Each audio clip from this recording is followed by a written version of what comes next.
Yeah, it's on the table in the kitchen. Sorry, Okay, no worries. I threw it back there. Sure. I know where it is. Yeah, this can definitely do it for today, so. Is David the only one giving the devotion? That's got something. I do. It's enough to fill the second service, but just always curious. I'm dealing Is with it well thought out, or? well, it's thought out. Okay. It would be wonderful if you wanted to. I did prepare, but it's always good. You did a great one over at Roy. Is it enough to fill an hour? I'm just trying to go through everything that says something about Christ in the Old Testament and also in the New Testament. Well, we all know that. It's comprehensive.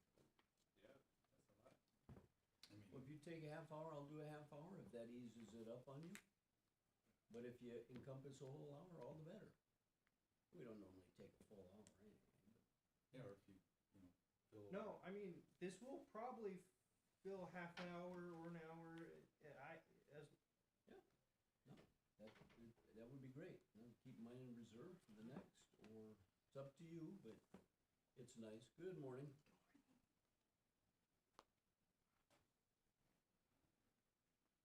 Okay. Go ahead. Yeah, I have a little bit more than. Just don't be nervous. Did you write it down? Yeah, I wrote it down. It's all right here. We're gonna grade you.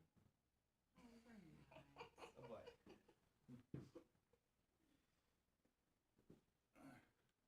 Obvious. All right. Good morning. Good morning. Did you have a good Saturday? It was really nice. Yeah, Mm-hmm. Great. nice weather, except for the wind. I don't know. Were you guys getting some wind? The wind started, I think, early this morning. We were out. I took Freya and Sybil to go see our chiropractor. Has like a free, like for clients, a free movie at the Bremerton Cinema in downtown Bremerton, and I haven't been downtown in a while. And apparently, it was the same night there was a Krampus festival. Oh, So I've got a. Oh. You're familiar with Krampus? You're in for a treat. So it's kind of this Germanic tradition where he's kind of the inverse of Santa Claus, where he's this kind of angry, grumpy troll that will steal children, Mm-hmm. and he's kind of has this little cult following, but he's got horns. He's kind of demon looking, so it's like a kind of a scary twist on winter solstice traditions. Is that the movie with The Rock? Krampus is the. Yes. Yeah. Yep. That's like in Red One. Yeah. It's the brother. Yeah. In the movie. Not Okay. Yeah. I did Well, not know anything about Oh, well, There's Yeah. actually a movie called Krampus as well. yeah.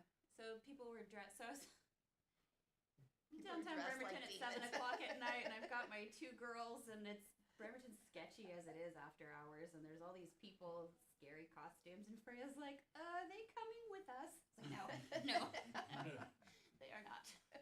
So, all I say, the wind was not bad last night. Where was the showing? The Sea Film Cinema, like right downtown by the ferry. Good. The Admiral's right down there too. Like though. So it's like a block and a half away from the Admiral. Yeah, get your party down. So the downtown core isn't that bad. It was on like 6th and Warren Avenue by the 7-Eleven. We were stuck in traffic, and there was a whole party happening. I'm glad when my car's in drive, you can't open it from the outside. I appreciate that feature. Okay. I wonder if mine. All right. I think most when I drop the kids off at school, I have to put it in park because they can't get out of Not the working? car if it's in drive. Try it again.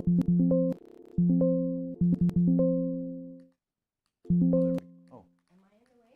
No, I'll scoot over. it's if you look up here, that's where. Oh, It's it's that. Oh. Oh, no, just kidding. It's actually, that's the old one. It's, worked briefly. was all the way at the beginning. Wow. There we go. Real faces. Based off the statues. Wow. Isn't that kind of cool? Yeah, because the statue does not look like that. You can see how the AI You would can see it, generate yeah. it and give it a Yeah. more human feel. Not having the pupils really. Is it the eyebrow? Maybe the eyebrow doesn't, like around his temple, it doesn't look as heavy as the artist of the. Okay, let's open up in prayer this morning. Go ahead, Kenny.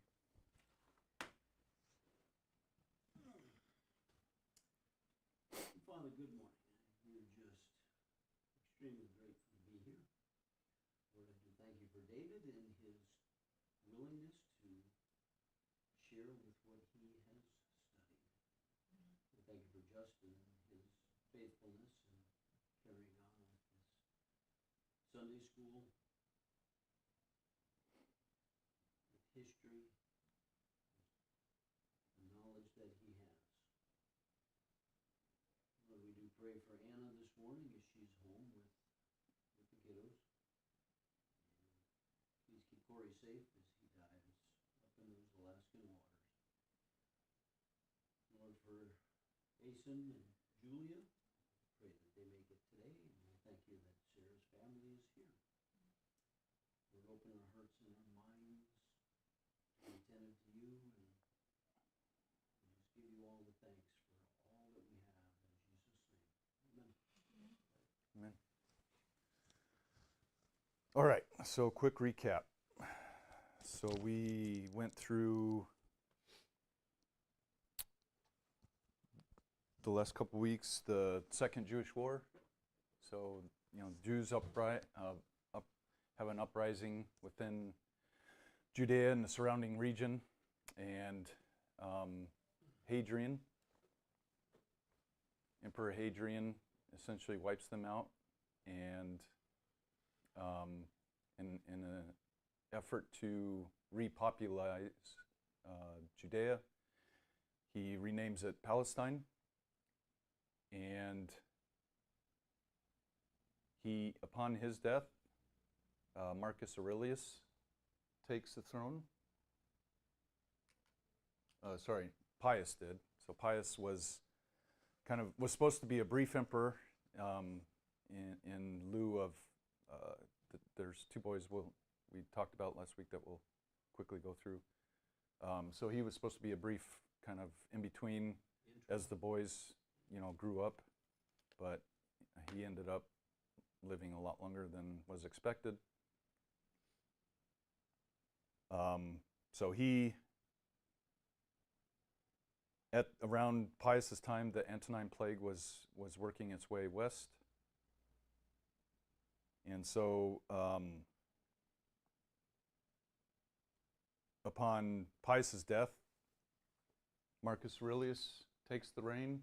Actually, we have Marcus Aurelius and Lucius Verus. So they were co-emperors, first time in Romans history where they have co-emperors. So Marcus Aurelius was a do-it-by-the-book kind of guy, very strict. And so, almost immediately taking office, Pius had essentially established peace with the northern territories, the Germanic tribes, and the Parthians through, bribery. So, upon the power swap, the Germanic tribes especially immediately revolted against Rome. So one of the first things that Marcus finds himself doing is taking his legions north and battling against the Germanic tribes. And if you remember, Lucius was essentially a kind of like a low-key kind of figure. So he was a smart individual, but he loved to party and mischievous. So, the Parthians also took the opportunity to try to further advance their territory into Rome. And so Marcus, thought it'd be good to kind of have Lucius mature And so he sent him east to confront the Parthians. Lucius took a year to do so, stopping at every resort town, partying, and sending back his messengers to find out how his gladiator team's doing. So Lucius is successful in establishing the border back with the Parthians, and in fact, it further advanced the Roman territory into the Parthian Empire, but was eventually overtaken by the plague. And then several years later, Marcus would follow and would be taken by the plague as well.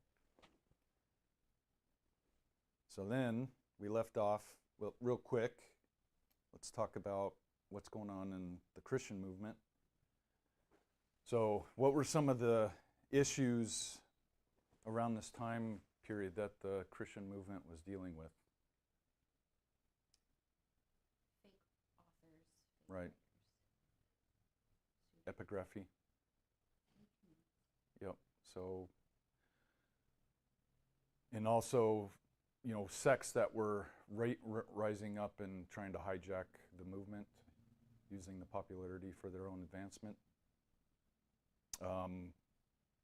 Also have, in what happened in the attempt to bring this under control, the fake rising of apostles, teachers that were teaching false doctrine in these sects.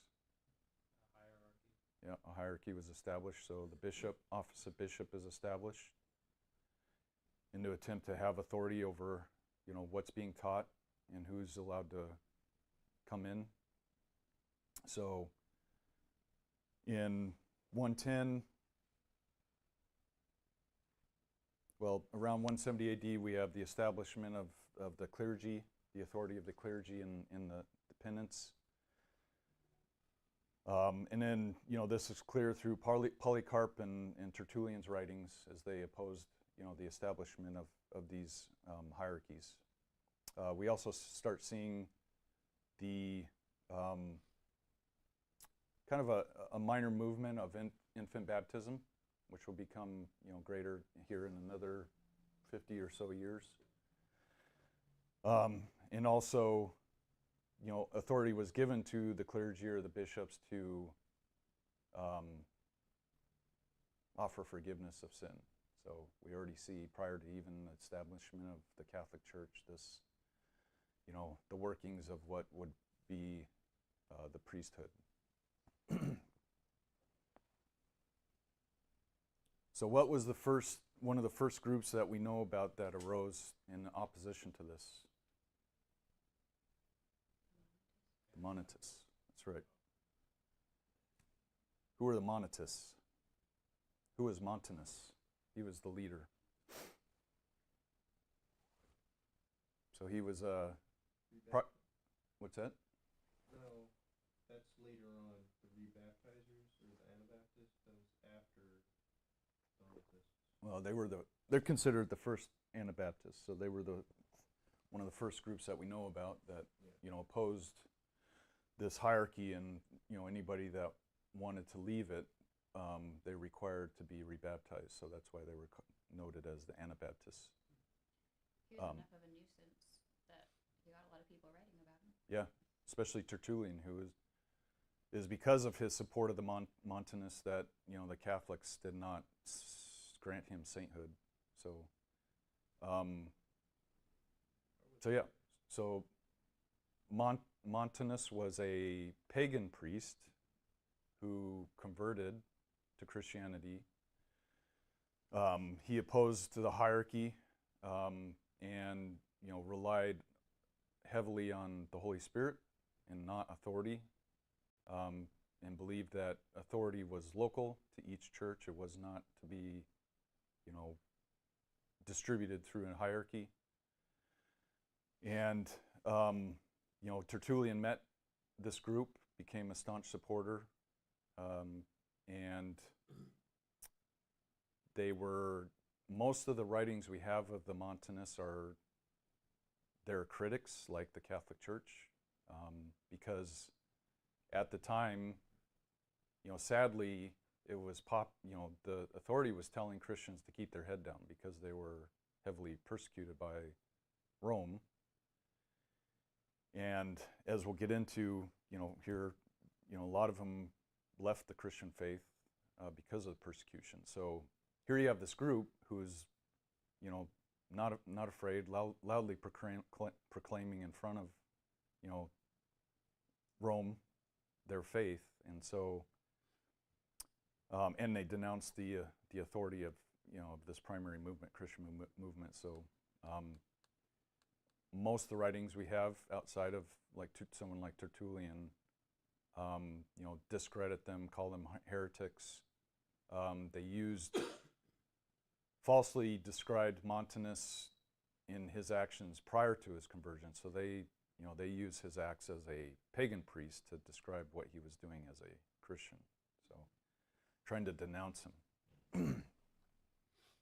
Yeah, because if you can't kill the movement, kill the character. Right. I think we see that Even today. in politics, yeah. Not just in Or just politics. business, like in any sort of, yeah. So the Montanist movement started roughly around 156 AD. So if you're interested in citing it, read some of Tertullian's literature. And that brings us to Joaquin Phoenix.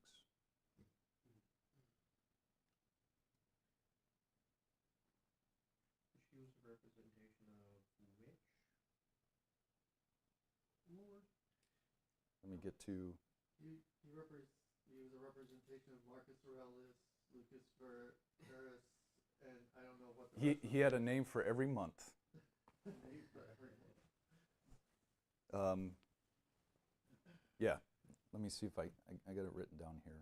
It's odd how what the groups were doing were trying to protect. Everybody has their way of protecting or controlling, and it's no different today. Yeah. Is it? It's not. Yeah, I mean, the establishment authority, like Jeff, we were talking about last weekend, I mean, they had good intentions. They were trying to prevent this, false teachings. But, I think their downfall was they relied on their own efforts and, Well, and even the feeling of the Holy Spirit, people will use that in the face of Scripture. So if Scripture doesn't also agree with the feeling that the Holy Spirit gave you, then you need to be questioning that. So the idea that you don't have some form of authorities is hard.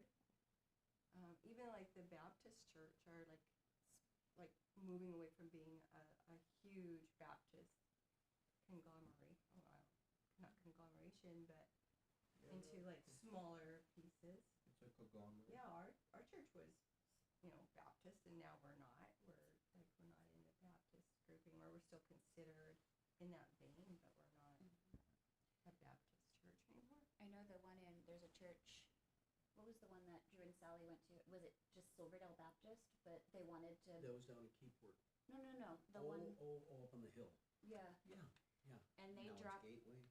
no, it's another, it's kind of just like some adjective name, but they dropped, they have Baptist tenets, with the exception, they practice everything the same except they have open communion versus a closed practice, but they actually intentionally dropped the Baptist name in order to draw more people in, and they were actually kind of transparent about it, is the Baptist historically has been very exclusionary or even somewhat racist in a sense where it's this is you can go to a Black Baptist church if you want to, Yeah.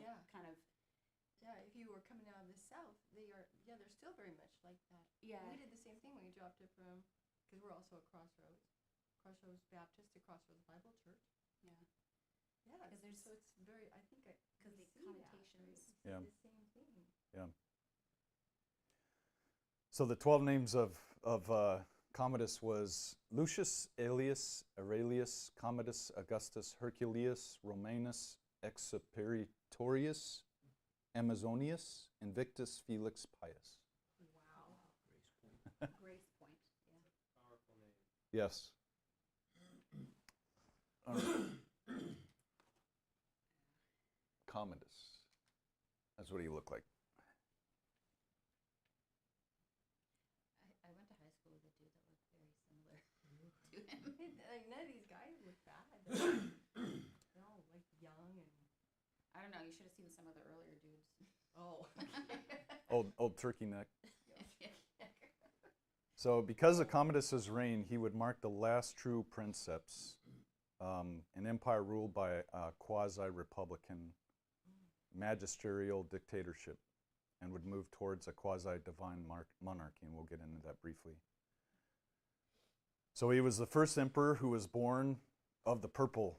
No other emperor up to this point was born to an emperor and remained in the palace. So usually they were shipped off, to either partake in military efforts or governorship. So Commodus remained in the palace his entire life. Commodus was raised in the palace as a true Roman royalty, surrounded by all the pleasures an indulgent sycophants could drum up. So much as the austere Marcus did his best to mold Commodus, in his own image, he stood little chance against the spoiling atmosphere that crown princes are often subject to. So as we will get into the less than favorable acts of Commodus, surprisingly, he did not seek persecution of the Christians, but instead was influenced by one of his concubines, Marcia, who was a Christian sympathizer. So she would convince Commodus to release Christian prisoners, and according to Irenaeus, who was a Greek bishop, Christ followers were found even in the palace and in the service of the emperor. So you'll kind of get notes of it, but Commodus's main disdain was towards the, aristocrat, culture or aristocracy, yeah. Why? That's what he kicked out. Well, so when he was young, he was often manipulated by the aristocrat to their own whims, to for their own motivations. And he was a sycophant. So, but as we'll read, the lower class, really loved Commodus. So in the early years of Commodus's reign, he fell under the sway of older influential men who manipulated him to achieve their own ambitions. And then along the way, he would pick up his own dark habits of his advisors and would turn out to be a far more savvy and ruthless advisor. He was, one thing the movie did get right was he was very obsessed with the gladiator games.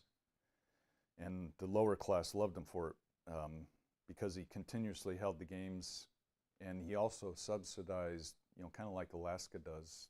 He would subsidize every male citizen within Rome, so every year they got what would essentially be a pension. Commodus assassinated governors and executed senators, and he turned up the heat when his sister Lucilia hired a senator to kill Commodus. And it was either because she was afraid of, his ruthless rule, or because Commodus's wife Crispina basically pushed her out of the picture. So she kind of lost her influence. So she had one of the senators who, the senators were becoming even less and less influential with the rule of Commodus. And so one of the aggravated senators made an attempt to assassinate Commodus, but failed. When he was getting ready to stab Commodus, he said, "See, this is what the Senate sends you." And so you can imagine what that did to Commodus and his view of the Senate. Also, in that same effort, they were successful in assassinating Saturnus, who was a his male lover, and his primary advisor. So they killed him. So he did not react well to that. So he started basically purging out the Senate and replacing it with his own, with his own people. So his sister Lucilla was exiled to the island of Capri, and then Commodus ordered her, once she was forgotten about, Commodus ordered her execution. Commodus then moved to have governors, praetorian prefects, and senators executed. So like a praetorian prefect would be kind of the officer in charge, although he wasn't really a military officer, over the praetorians, which, if you remember, was kind of the secret service of Rome, except on a way larger scale. Commodus rarely involved himself with actually ruling the empire and would spend his time either stirring up dust among the government. So he'd basically fire and replace officials, oftentimes, 2 or 3 times in a day, just trying to, create havoc and keep attention off of him. So he spent most of his time doing that or attending the games. And it's because of Commodus that the Senate forever lost its influence and authority. So at this point on in history, the Senate no longer has any authority among the office of emperor. So when Commodus wasn't spending his time drinking or sitting in the baths, he would spend the majority of his time training to be a gladiator. So gladiators were, as we discussed, like actors. Actors were kind of the lowest part of society, as were gladiators. So as you can imagine, the senators really took disdain to that. The office, the person sitting in, the highest position in Rome is actually attending the lowest position within Rome. So once Commodus became confident in his fighting abilities, he made himself basically the headline attraction of the games. So he never did fight a fair fight by fighting. He would fight already wounded gladiators or opponents. He would give his opponents lead swords. He also took delight in killing anything freakish. So he would have dwarves brought in, and he would pretend he was a giant. What a sick man. Yeah, he'd bring in amputees and watch them hobble around while he toyed with them, and he would surgically strike other opponents by slowly dismembering them. He made attendance to his games mandatory for the Senate, and those who were absent would be executed and their property confiscated.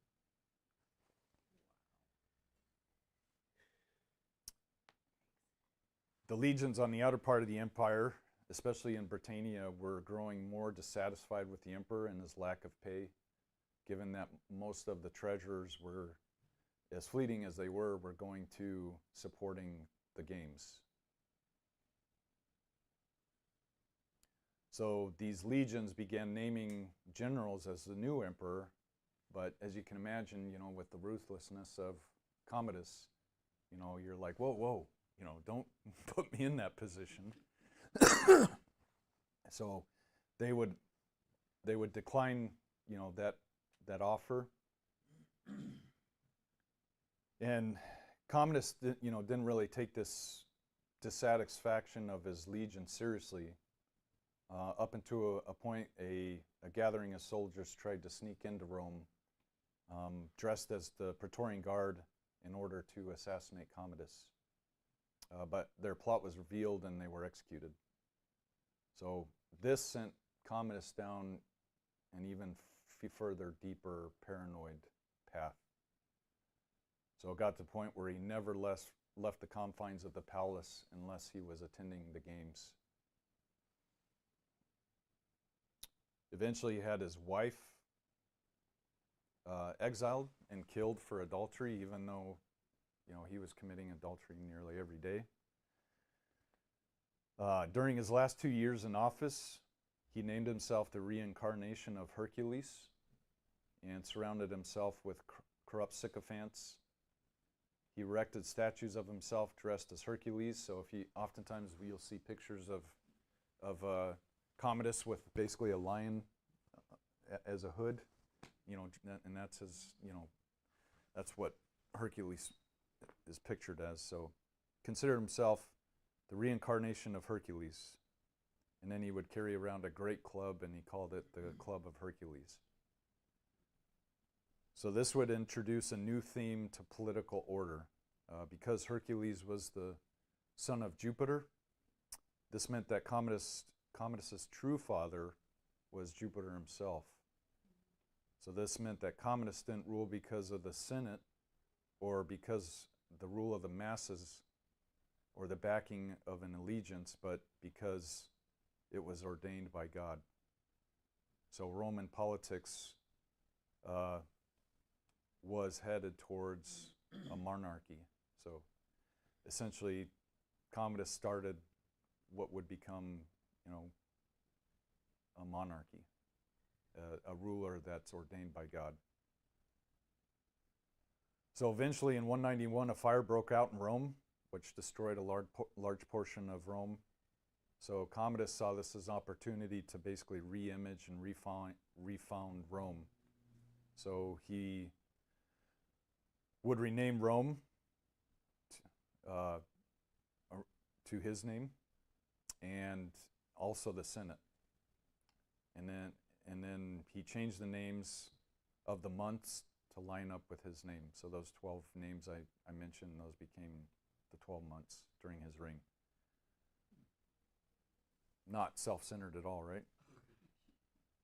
So the Roman aristocracy had finally had enough, and in 192, Commodus's mistress, Marcia, poisoned his food, but I tried to read into like how would, because it was kind of common for, I think they got very good at detecting poison, and I was trying to figure out how, so after he drank the poison, he threw it up.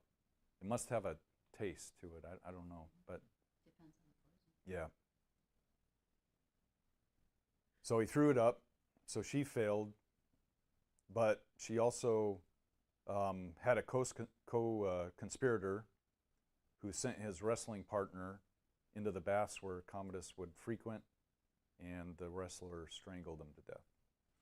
Praise God. Sorry. Like, how did he last that long? How did God last? Through fear. Long. Yeah. Well, and the the people loved him. The lower class loved him. Up until towards the end, when they, when you're chopping down dwarves and cripples can only be entertaining so long. Actually, he didn't rule all that long. It was only like 12 years. Yeah. He ruled from 180 to 192. Yeah. He's only 31 years old? So ultimately, he drove the empire to bankruptcy. He purged out most of the talented leaders. He created a corrupted infrastructure, and he opened the way for monarchy. So that's where Rome is at the death of Commodus. So now we enter in what's called the Year of the Five Emperors. So among the co-conspirators with Marcia to assassinate Commodus was Publius Pertinax. Oh, he looks scary. Mm-hmm. Yeah, that's an Italian right there. So he waited in his home to hear of news of Commodus's death. So once the Senate knew, so once he got word, he moved to the Senate. And once the Senate knew that this wasn't one of Commodus's practical jokes, they willingly supported Pertinax as emperor. The Praetorians also backed Pertinax, and all of Commodus's statues were toppled over the next several days. And then Pertinax was a member of the Senate, but he was also a son of a freedman or slave. So eventually this would be frowned on to have someone in the office of emperor who was a son of a slave. but he was also a commander of legions in Syria and Britannia.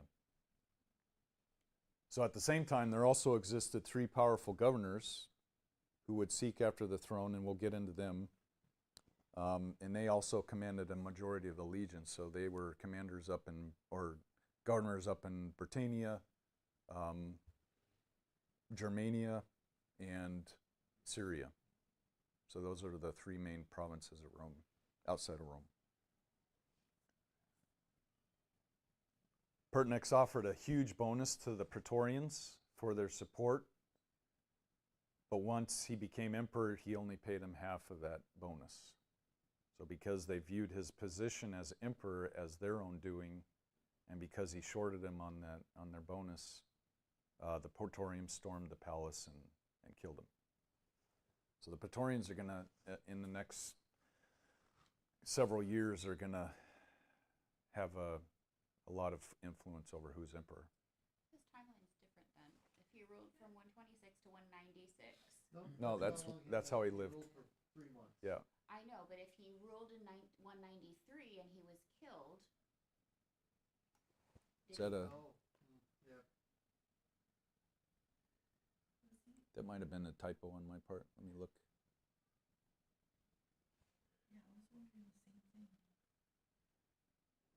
So he was boss for 3 months and then.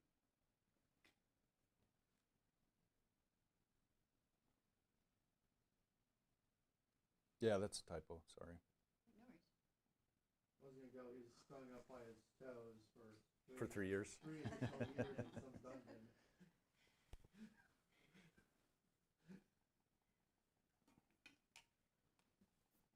Good- Okay. good catch. Just to show commoners can't, rule Rome. All right. Should I think it's 11 o'clock. So we'll get into.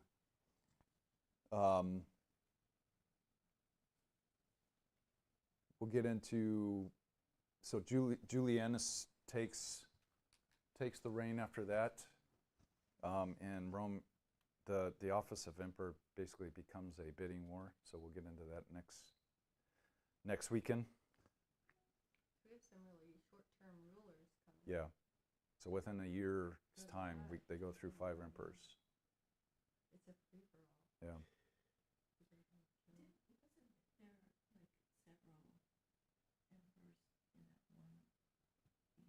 Yeah, so there was the year of the four emperors too.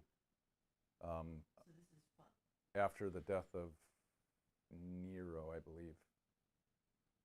That's 4, and then This is 5 emperors. Yep. So if you've ever read the book The Rise and Fall of the Roman Empire, this is the time period that book primarily focuses on, because it's the most exciting period in Rome. Its decline, a lot of crazy things going on. So Crazier than what we've already witnessed. yeah, It's probably a pivotal moment. It is. The Senate is losing its power. You have the military Yeah. trying to rise up to dictate who's going to be Right. in control. yeah, and hopefully you start seeing notes as to, or hints as to how the Roman Church gained its structure. You have a monarchy that's establishing. And is this all moving toward like Alexander the Great? Is he coming in? I thought No, was he was prior to He this. already- Yeah, he was Greek. So Oh, Greek. yeah, so that was during the Maccabean revolt. Okay. We're moving towards Constantine. Constantine. Yeah,